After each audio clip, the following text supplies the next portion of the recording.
한 부자가 있었습니다.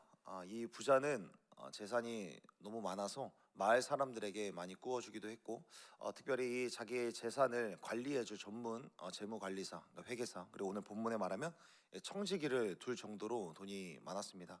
그래서 자기의 재산을 이 청지기에다가 다 맡기고, 그는 자기에게 있는 재산을 일부를 가지고 다른 곳으로 나가서 유유자적하고 또 행복한 삶을 살아가고 있었습니다. 그러던 어느 날 한 가지의 소식이 들려왔습니다. 자기의 전문 재무관리사 이 청지기가 이 재산을 마치 자기 것 마냥 낭비하고 있다라는 그런 소문을 듣게 됩니다. 그래서 이 재무관리사 이 청지기를 불러서 이야기를 합니다. 내가 당신에 대한 어떤 소문을 들었습니다. 당신이 내 재산을 자기 것 마냥 다 취하고 있다라는 이야기를 들었는데, 재산 내역 회계 장부를 한번 가지고 와 보십시오. 그리고 이 회계 장부의 내용들을 좀 보고 이 소문이 사실이면 당신은 그날부터 해고입니다 라고 이야기를 했습니다. 이 청지기에게 있어서는 청천벽력과도 같은 이야기였습니다. 왜냐하면 이 소문은 사실이었고 이 주인의 돈을 자기 것 마냥 써댔기 때문이죠. 지금까지 관리한 이 재산 내역을 보여주고 이것을 셈하게 되면 이 청지기는 당장에 해고될 것은 불보듯 뻔한 일이었습니다. 그러면서 이 청지기는 자신이 해고되었을 다음의 삶에 대하여서 걱정하기를 시작을 합니다. 내가 여기에서 해고가 되면 어떡하지? 내가 지금까지 사무직으로 일을 했는데 이제 이 일이 끝나면 내가 육체적인 노동을 해야 할까? 육체적인 노동을 하기에는 자신이 없고, 또 내가 어느 정도 관리를 해야 하는 입장에서 살아가다 보니 다른 누군가의 밑에 또 다시 들어가서 육체적인 노동을 하고, 또는 내가 빌어먹고 비참한 그런 꾸어 받는 그런 구걸하며 살기에는 너무 창피했던 그런 이후의 삶을 걱정하기를 시작을 했습니다. 그러다가 이 사람이 한 가지의 묘안을 생각해 냅니다. 지금까지 자기의 주인에게 빚을 졌던 사람들을 한 사람씩 한 사람씩 접촉하게 됩니다. 그리고 그 사람에게 전화를 해서 이야기를 하는 것이죠. 안녕하십니까 사장님, 잘 지내셨죠? 보이스피싱 아니고요. 제가 저희 주인에게 빚을 진 그 내용에 대해서 다시 한번 좀 말씀을 드리려고 전화를 드렸습니다. 이야기를 하면서 사장님이 가진 빚에 대해서 제가 어느 정도 탕감해 줄 소식에 대해서 소개해 드리려고 전화를 드렸습니다. 저희 주인에게 빚을 졌던 이 증서, 채무 증서를 가지고 저에게 오십시오 라고 이야기를 하고 전화를 끊습니다. 또 그렇게 주인으로부터 빚을 내었었던 한 사람 한 사람들에게 일일이 연락을 하고 불러드립니다. 그렇게 불러들인 사람이 오늘 본문에는 단지 2명밖에 나오지 않지만, 그러나 전문 재무관리사를 둘 정도로 큰 자산가였기 때문에 이런 사람이 한두 명은 아니었을 것입니다. 한 사람을 불러서 이야기를 하죠. 당신은 저희 주인에게 어느 정도의 빚을 졌습니까? 라고 질문했고, 이 사람은 저는 기름 100말의 분량을 빚을 졌습니다 라고 이야기를 했습니다. 이 사람에게 이 사람이 가지고 온 빚이 적혀 있는 이 채무 증서에 기름 100말이라고 적혀 있었던 이 내용을 빨간 줄로 쓱쓱 긋고 기름 50말로 고쳐 적습니다. 여기에서 기름 100말은 올리브 기름으로 따지면 3년치를 하나도 쓰지 않고 꽉꽉 짜야 갚을 수 있는 분량이었습니다. 그런데 그 중에서 기름 100말에서 50말로 고쳐서 써주고 있으니 1년 반치를 깎아주고 있는 것이죠. 굉장히 많은 빚을 탕감해 주었다라고 볼 수 있습니다. 그리고 또 다른 사람을 불러드립니다. 당신은 저희 주인에게 얼마나 빚을 졌습니까? 이 사람이 밀 100석을 빚을 졌다라고 이야기를 합니다. 이 당시에는 밀이 기름보다 훨씬 더 비싸게 통용이 되었는데, 밀 100석이라고 하는 분량은 7년 동안 갚아야 하는 분량이었습니다. 그런데 이때도 기름 100마를 빚진 사람과 동일하게 1년 반치의 빚을 탕감해 주는, 그러니까 80석이라고 적게 되는 것이죠. 이 사람은, 이 청지기는 자신의 주인에게 빚을 졌던 사람들을 이렇게 일일이 다 불러 모아서 일정치의 빚을 탕감해 주는 그런 일들을 벌이고 있습니다. 여러분, 지금 이 청지기는 지금 어떤 일들을 벌이고 있는 겁니까? 지금까지는 자기의 주인의 돈을 자기 것 마냥 써대질 않나, 낭비를 하고 있지 않나, 이제는 하물며 문서 위조와 횡령까지 일삼고 있는 겁니다. 그런데 여기에서 조금 희한한 게 뭐냐면, 지금 마지막을 준비하는 것만큼 마지막으로 한탕하려면 자기의 주머니로 횡령을 해야 하지 않습니까? 지금 이 사람이 하는 일들을 보면 다른 사람의 돈을 탕감해 주고 있습니다. 다른 사람의 돈을 탕감해 준다고 그것이 자기에게 어떤 이득이 있는가? 어떻게 자기에게 그 빚을 탕감해 준다고 해서 탕감해 준 양이 자기의 주머니에 들어오는 것도 아닙니다.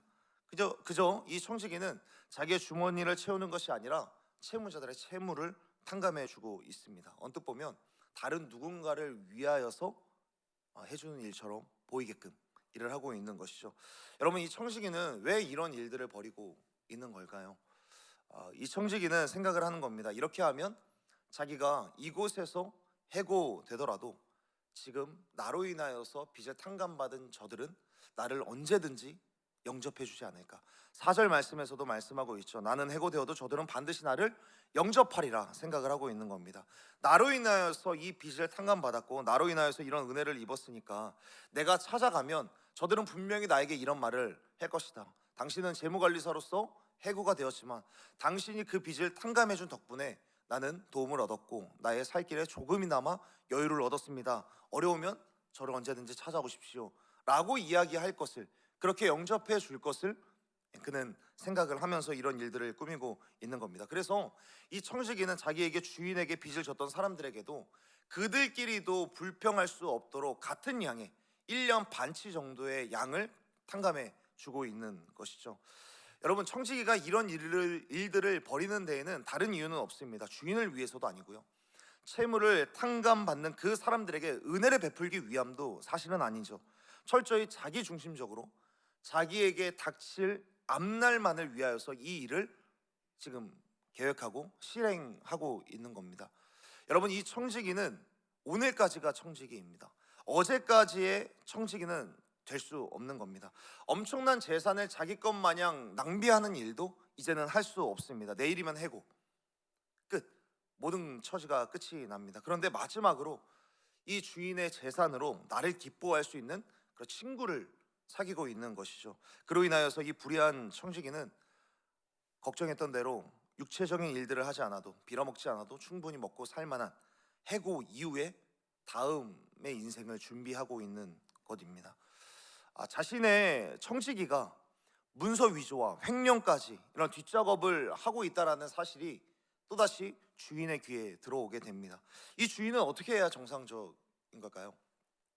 이 주인은 이 이야기를 들었으면 지금 내 재산을 자기 것 마냥 낭비한 것도 모자라서 내 빚을 마음대로 위조하여서 횡령하고 있는 이 청지기를 그냥 감옥에다가 넣어도 이상할 것이 없을 겁니다. 그런데 이 주인은 이렇게 이야기를 합니다. 8절 말씀이죠. 주인이 이 옳지 않은 청지기가 이를 지혜 있게 하였으므로 칭찬하였으니, 주인은 이 옳지 않은 청지기가 이를 지혜 있게 했다라고 이야기를 하고 있습니다. 자기 중심적으로 자기를 위하여서 횡령을 한 청지기를 도리어 칭찬을 하고 있습니다. 여러분, 우리가 오해하지 말아야 될 것은, 성경에서 보면 분명한 것은 이 일들이 옳지 않다라는 것을 이미 못 박아두고 있습니다. 옳지 않다, 이 청지기는 불의하다, 옳지 않은 청지기라고 이야기를 하고 있습니다. 그러나 불의하고 옳지 않은 청지기이지만 이 사람이 행하는 일들은 분명히 지혜 있다, 지혜로운 일이다 라고 이야기를 하고 있습니다. 더 놀라운 것은 무엇이냐면, 단순히 예수님께서 비유로만 말씀하고 있는 것이 아니라 예수님께서 이 이야기를 결론 낼 때에도 이러한 모습들을 칭찬하고 있다는 것이죠. 8절 후반부에 이 세대의 아들들이 자기 시대에 있어서는 빛의 아들들보다 더 지혜로움이니라. 이 비유를 하시면서 청지기의 지혜를 칭찬하시고, 이 불의한 청지기와 같은 이 세대의 아들들이 이러한 불의한 청지기와 같은데 하나님의 자녀들인 빛의 아들들보다 훨씬 더 지혜롭다라는 겁니다. 여러분, 오해하지 마십시오. 다시 한번 말씀드립니다. 이 불의한 청지기가 옳다라고 이야기를 하는 것이 아닙니다. 그는 옳지 않고 불의한 청지기입니다. 그러나 어떤 면에 있어서는 그가 갖고 있었던 지혜만큼은, 지혜에 대해서는 빛의 아들들보다 더 뛰어나고 반드시 배워야 한다.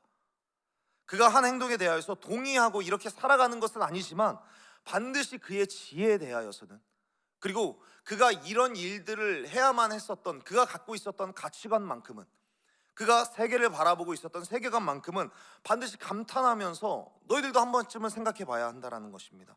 예수님은 왜 이렇게 이야기를 했는가? 이 청지기를 다시 한번 생각해 봤으면 좋겠습니다. 계속해서 언급하였지만 이 청지기는 오늘이 지나면 어제의 청지기는 될 수 없습니다. 이 말은 뭐냐면 주어진 시간이 제한되어 있었다라는 거예요. 주어진 시간이 제한되어 있었고 남아있는 시간이 얼마 남지 않았습니다. 얼마 남지 않은 시간 동안, 그 시간 동안 매우 긴급하고 절박한 상황에 놓여 있었습니다. 그리고 그 상황, 긴급하고 절박한 상황 속에서 곧 자기에게 닥칠 일, 자기가 살아갈 길, 그 길을 매우 기민하고 영민하게 일을 처리해 나가고 있다는 겁니다. 곧 닥치게 될 내일 일을 위하여서 기민하고 영리하고 절실하게 또 지혜롭게 행했다라고 말씀하고 있는 겁니다. 이때 주님께서는 뭐라고 비교하시면서 말씀하냐면 이 불의한 청지기와 영생을 얻고 영원을 살아간다라고 이야기를 하는 빛의 아들들, 믿는 자들을 비교하시는 거예요. 빛의 아들들, 믿는 자들이라고 하는 영원한 시간을 살아간다라고 하는 이러한 사람들이 곧 다가올 그 영원한 시간을 위하여서 긴박하게, 긴급하게 받아들이고 준비하면서 살아가고 있는가?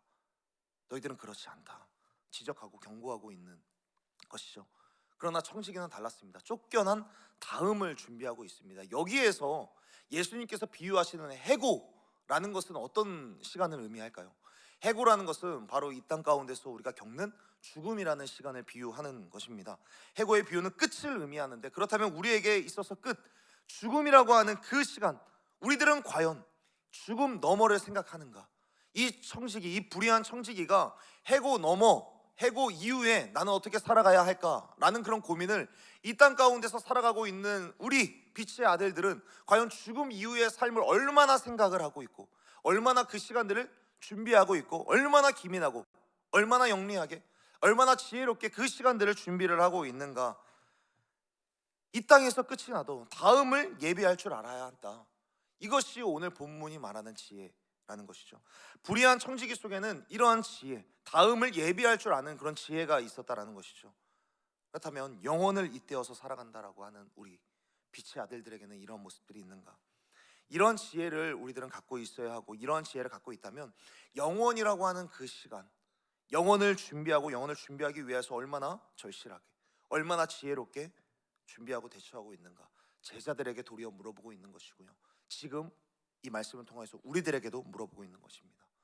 사랑하는 여러분, 그리스도인이라 함은 예수를 믿고 영원한 나라, 영원한 생명, 천국을 바라보며 본향을 바라보며 본향으로 나아가야 한다, 아니 본향으로 나아가고 있다라고 믿는 사람들이 바로 그리스도인인 줄로 믿습니다. 우리는 영원을 잇대어서 살아가는 사람들입니다. 죽음이 마지막 벽이 아니라, 마지막 코스가 아니라 죽음을 열면 영원한 삶이 있다라고 믿는 사람들입니다. 그런데 우리 그리스도인들, 빛의 아들들, 예수님께서 지칭하시는 빛의 아들들은 여전히 이 땅이 전부인 것처럼 이 땅에서 놓지 못하고, 이 땅에서 나누지 못하고, 함께 하지 못하고 움켜쥐는 그리스도인들이 너무나도 많이 있다라는 것을 이야기를 합니다. 그리스도인이면서 40년 이후에 내가 많이 쌓고 많이 채우고 많이 채비하고, 그 다음에 또한 이 땅에 있는 자녀들에게 남겨놓을 것, 거기에 내가 관심과 열정과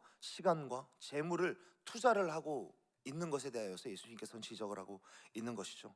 그런데 이 땅 이후에 영원한 파산이 있다면 그것은 장기적인 투자 면에서 지혜로운 투자가 될 수 없다라는 것입니다. 여러분, 투자의 법칙은 너무나도 간단하죠. 내가 갖고 있는 것을 투자를 해서 미래에 많은 이익을 얻는 것, 이것이 투자의 법칙입니다. 미래에 손해보기 위하여서 지금의 것을 투자하는 사람은 아무도 없을 것입니다. 모두가 이익을 얻기 위해서 우리들은 투자를 하죠. 그런데 우리들은 여기에서 반드시 구분해낼 줄 알아야 하는 게 무엇인가? 일시적인 것과 영원한 것을 반드시 우리들은 구분할 줄 알고 오늘의 것을 가지고 투자를 할 수 있어야 된다는 겁니다. 내가 투자하는 것이 일시적인 것이라면, 이 땅의 것에서 없어질 것이라면, 거기에다가 지금 내게 있는 것들을 투자하는 것이라면 그것은 너무 어리석은 투자일 것입니다. 그러므로 예수님의 가르침은 너무나도 간단합니다. 영원을 위하여서 지혜롭게 투자하는 투자자가 되어라라고 예수님께서 말씀하고 있는 겁니다. 이 땅을 위하여서 일시적인 이 순간만을 위하여서 투자하는 것이 아니라 영원을 위하여서 지혜롭게 투자하는 그런 투자의 귀재가 되어라. 예수님께서 말씀하고 있는 것입니다. 사랑하는 여러분, 종교개혁자 루터는 이렇게 이야기를 합니다. 이 땅에서 머무는 숙소를 화려하게 만드는 것으로 살아가는 자들이 아니라 본향을 살아가는 순례자들이라는 것을 기억한다면 이 땅의 즐거움을 줄여서라도 본향의 즐거움을 위해서 살아가는 자여야 한다라고 이야기를 합니다.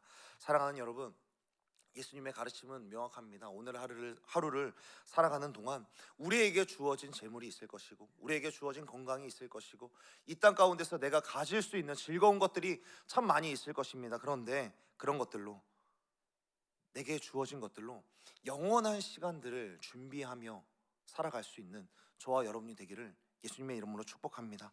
예수님의 명령에 따라서 일시적인 것이 아니라 영원한 것들, 영원한 시간들을 사모하고 영원한 그 시간과 영원한 생명 가운데 내가 나아갈 것을 믿고 그것을 바라보고 그것을 준비하기 위하여서 이 땅의 것들을 아낌없이 사용할 줄 아는 저와 여러분, 우리 온사람교회 모든 성도님들이 되시기를 예수님의 이름으로 축복합니다.